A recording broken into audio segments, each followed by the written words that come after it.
big, and I think I've heard that 3 times this year. Number one was Vusi Tembekwayo, and number two, it was John Ama of John Ama Ventures in Ghana, and Patrick Odiegu. I told you before the meaning of Odiegu. It is awesome. It's an Igbo word, so it's very deep. In fact, some of our languages you can't translate it very well. Thank you so much, Patrick Odiegu. Thank you so much. So let's switch over. I want to acknowledge Dr. Ronke Babajide. Anybody who has a PhD, I like to call them very clearly that they are doctor. Thank you, Thomas. I must say, I'm just dropping in for a couple of minutes because, as I told you, I am. Yeah, of course. I'm so sorry.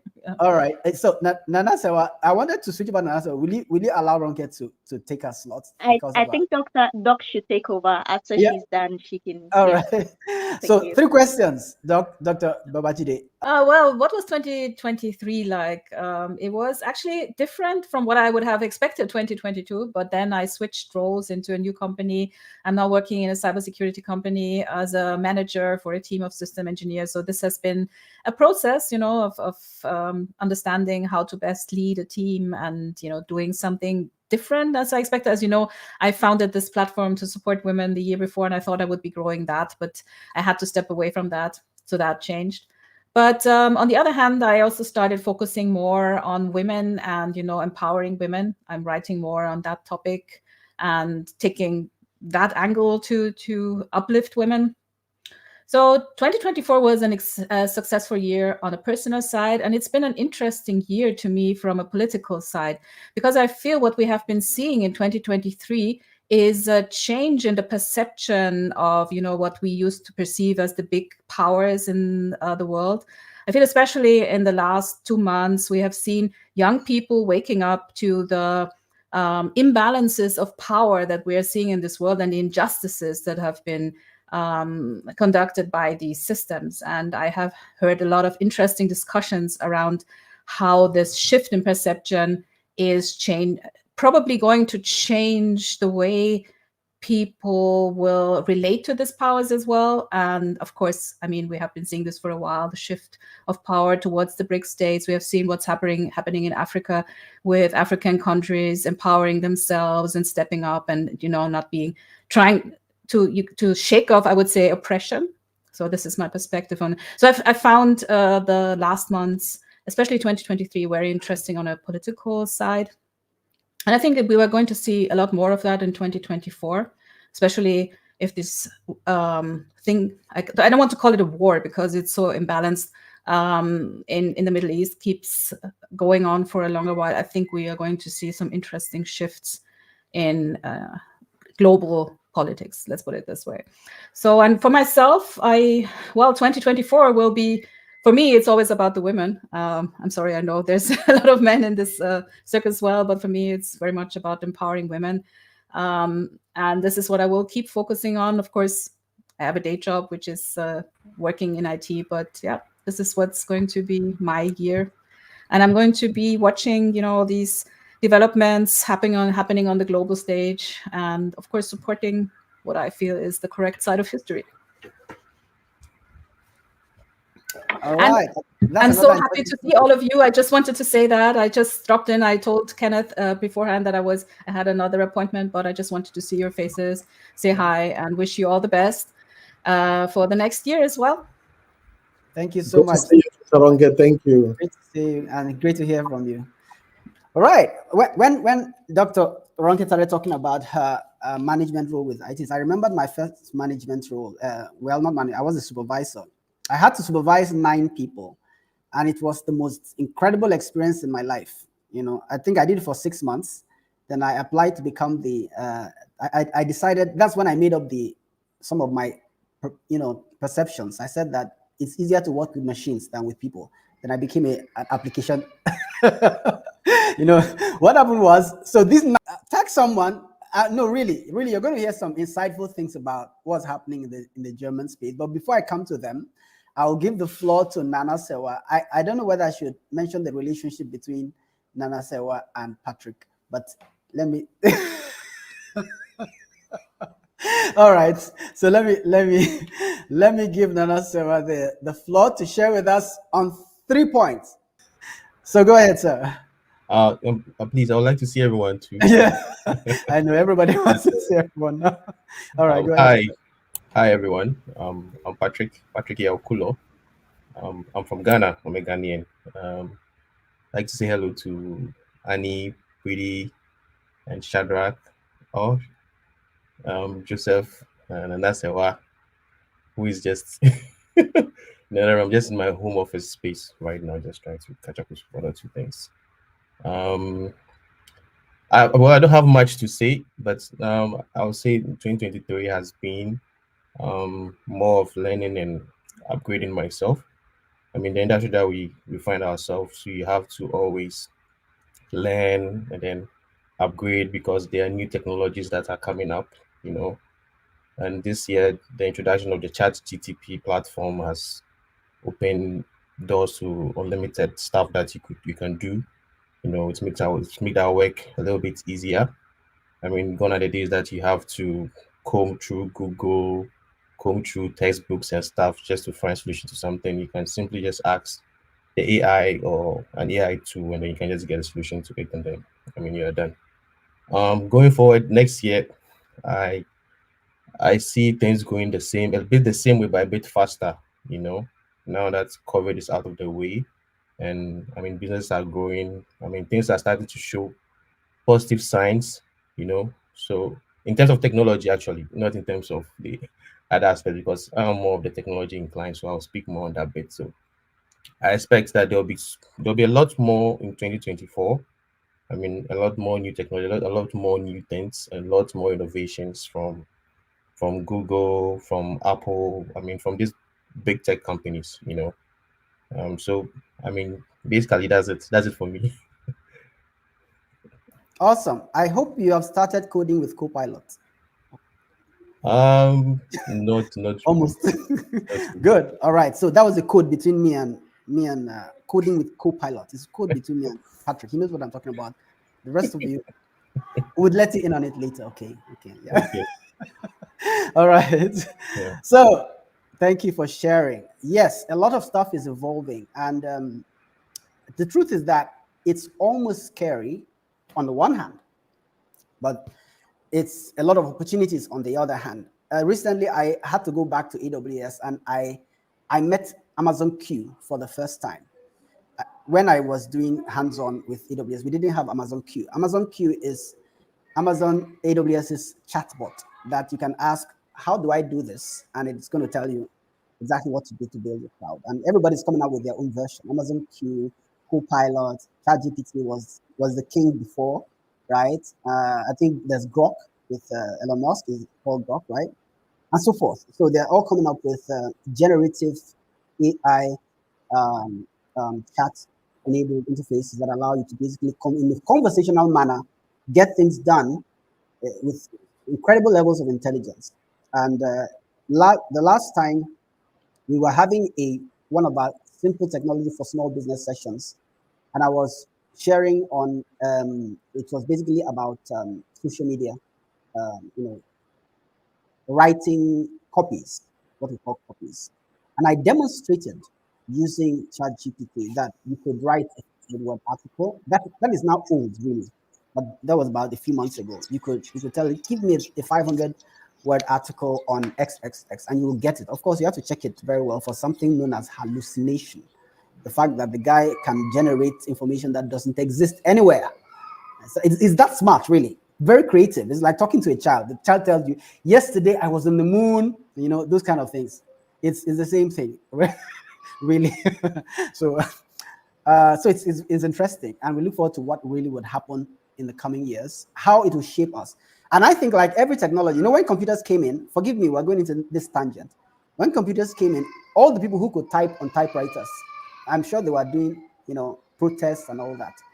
But after the transition period, you discover that you're creating more opportunities than you're destroying. The only thing is that people have the learning gap to catch up to. So that's probably every time there's a leap, that's what typically would happen.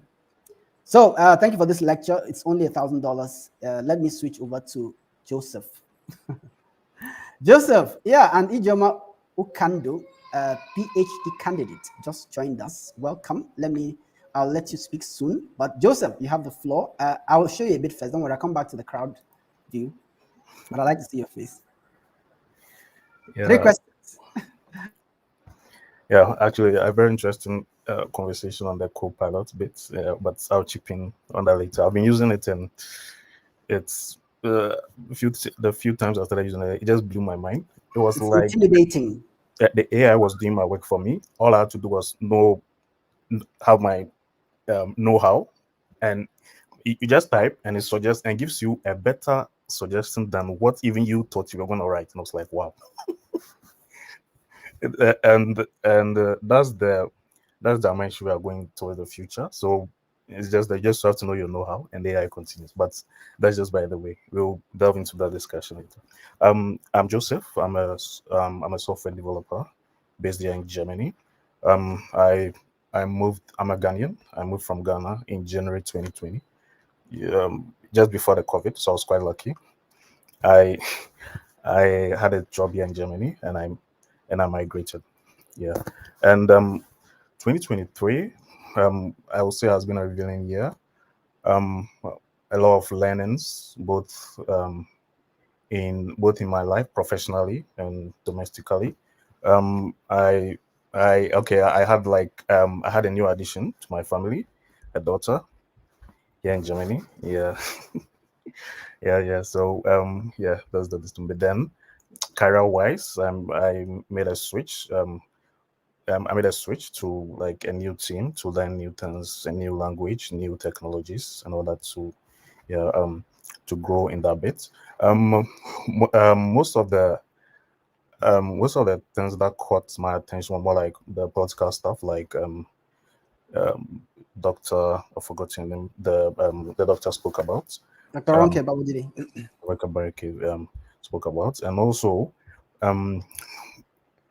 the issue, the topic about people migrating to Europe for work and all that. Because I moved here not because of economic reasons, it was more professional to learn new things. But as I'm here, I get a lot of calls from Ghana and all that, like, how do I move here? And from time to time, it's like a lot, right? So I keep asking my colleagues back in Ghana, what's really happening? Why do you all want to move?